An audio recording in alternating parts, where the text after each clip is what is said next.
Assalamualaikum warahmatullahi wabarakatuh. Di sini kita akan sedikit menjelaskan tentang teori siklus. Apakah perubahan sosial dapat berulang kembali? Berdasarkan teori ini, perubahan sosial sebagai suatu proses yang berulang dan tidak dapat diarahkan. Artinya, apa yang telah terjadi sekarang ternyata telah terjadi pada masa sebelumnya.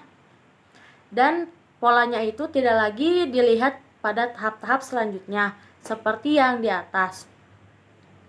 Tetapi polanya itu menyerupai spiral, seperti pola yang di atas.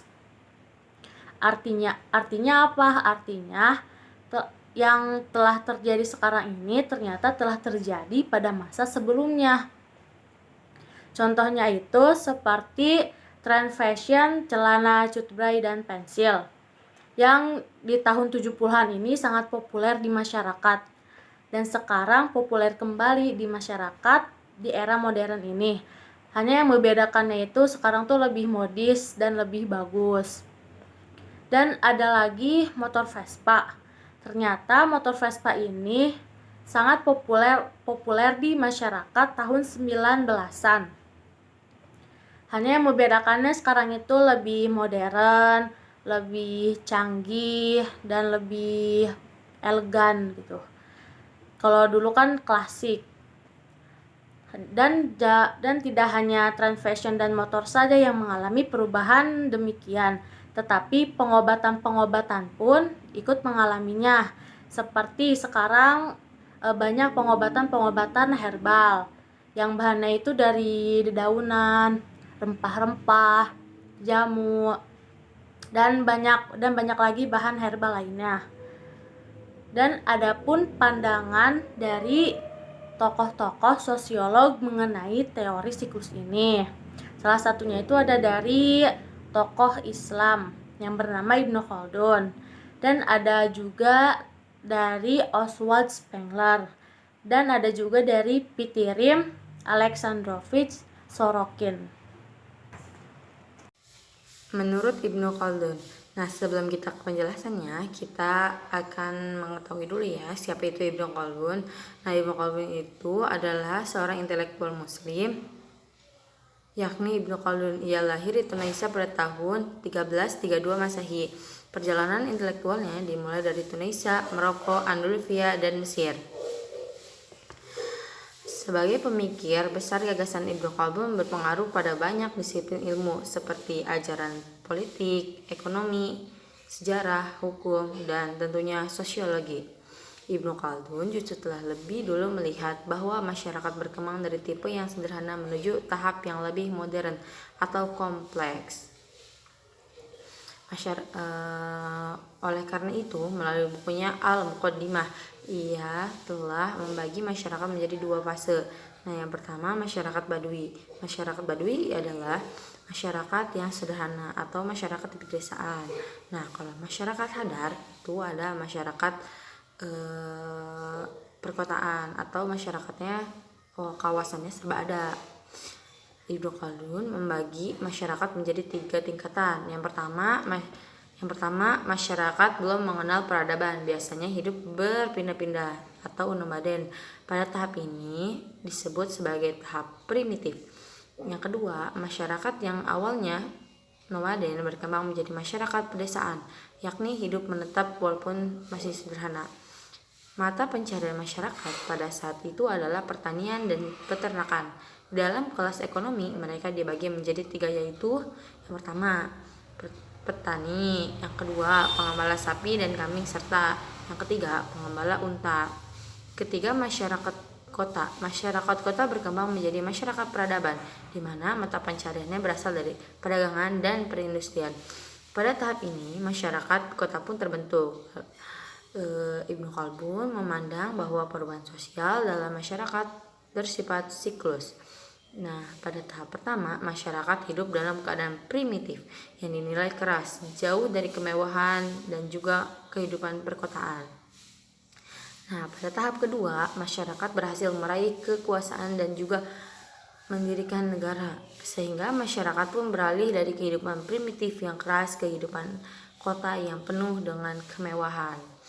Nah, pada tahap yang ketiga, Khaldun melihat bahwa negara pada tahap kehancuran. Mengapa demikian? Sebab pada generasi ini akan tenggelam dalam kemewahan dan cenderung tidak memperdulikan nasib negaranya. Sekian, Assalamualaikum warahmatullahi wabarakatuh.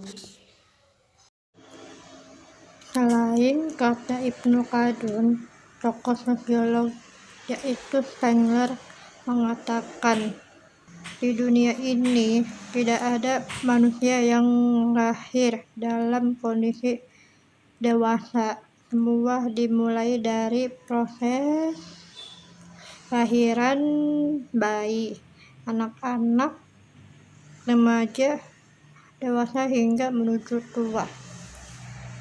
Begitupun dengan peradaban masyarakat, ia tidak dengan sendirinya muncul, bertumbuh, berjaya, dan kemudian hilang. Spengler mengibaratkan bahwa peradaban Eropa mengalami kemajuan saat dewasa, yaitu pada zaman pencerahan. Pada zaman kejayaannya ini, masyarakat Eropa lebih berfokus pada perkembangan iptek. Kemudian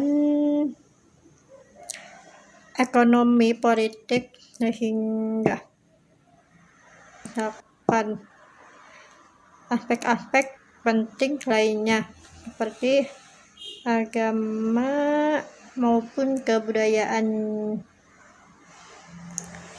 Dan pada saat sudah tua, peradaban Eropa ini mengalami kebunduran. Runtuhnya peradaban Barat tersebut dapat disebabkan karena krisis ekonomi maupun peperangan dan berkaitan dengan pendapatnya tersebut. Spengler berpandangan bahwa setiap peradaban besar akan mengalami proses perubahan secara siklus yang berawal dari lahiran, pertumbuhan, kejayaan, dan kemudian keruntuhan. Setelah mengalami keruntuhan, peradaban mulai dibangun kembali sehingga terlahir kembali sebagai peradaban baru. Terakhir itu ada menurut Piritim Aleksandrovic Sorokin. Dia nyebutin dalam bukunya yang berjudul Social and Cultural Dynamic kalau misalnya ada 3 sistem kebudayaan yang berkembang di masyarakat dan perkembangannya itu menurutnya tidak akan pernah ada akhirnya. Yang pertama itu ada yang namanya sistem kebudayaan ideasional. Apa sih sistem kebudayaan ideasional itu? Jadi pada masa ini masyarakat dinilai memiliki kepercayaan yang sangat kuat terhadap aspek-aspek ketuhanan. Jadi mereka itu tidak memikirkan duniawi, enggak memikirkan kebutuhan hidup mereka. Jadi aktivitas mereka itu pada dasarnya itu tertuju untuk mengejar rahmat Tuhan dan menenangkan jiwa mereka. Di sini tuh aku ambil contoh orang yang bersemedi. Kenapa ya ambil contoh yang orang bersemedi? Soalnya orang bersemedi itu kan biasanya kayak berhari-hari gitu kan gak makan, karena mereka itu ya emang tujuan tertentu gitu loh. Biasanya kan banyak orang-orang yang bersemedi itu untuk tujuan meminta sesuatu terhadap Tuhannya yang dipercayainya gitu. Dan ada juga orang yang bersemedi itu untuk menenangkan diri gitu. Makanya aku ambil contohnya orang bersemedi. Nah, yang kedua itu ada yang namanya sistem kebudayaan idealistis. Apa sih sistem kebudayaan idealistis itu? Jadi sistem kebudayaan idealistis itu sebenarnya adalah kalau kata kita pembaruan dari sistem kebudayaan ideasional yang sebelumnya.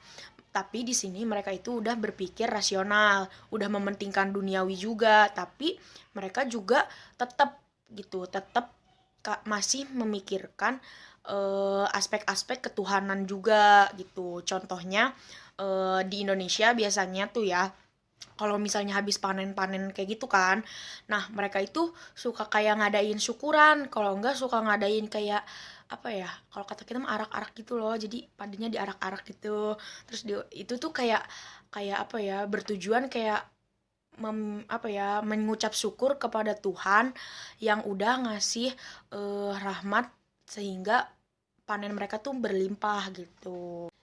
Nah, yang ketiga ada yang namanya sistem kebudayaan indrawi. Apa sih sistem kebudayaan indrawi ini? Menurut Awa, sistem kebudayaan indrawi ini sangat bertolak belakang banget dengan sistem kebudayaan ideasional. Kenapa sangat bertolak belakang banget? Soalnya masyarakatnya pada masa ini tuh berkembang dan berpikir bagaimana caranya untuk memenuhi kebutuhan hidupnya. Dan mereka juga bisa mengubah alam sehingga muncullah kata industrialisasi. Tapi pada masa ini itu tujuan mereka lebih ke duniawi. Contohnya kayak kemewahan, foya-foya, yang kayak gitu, shopping, ya pokoknya lebih ke arah duniawi.